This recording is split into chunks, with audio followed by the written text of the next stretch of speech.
विसरू नका. आता गॅप म्हणजे काय तर बघा, जेव्हा मार्केट एखाद्या दिवशी ज्या प्राइसला बंद होतं आणि त्याच्या पुढच्या दिवशी त्या प्राइसपेक्षा खूप जास्त प्राइसने किंवा खूप कमी प्राइसने मार्केट ओपन होतं आणि त्यामध्ये जो काय प्राइस डिफरन्स असतो, किमतीतला फरक असतो, त्याला गॅप म्हणतात.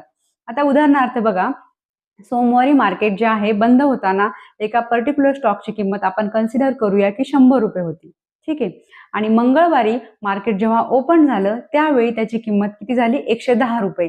मग त्यामध्ये जो 10 रुपयाचा फरक पडला तो झाला गॅप आणि काय झाली? किंमत वाढली, म्हणजे गॅप अप किती झालं? 10 रुपयाचं. बरोबर.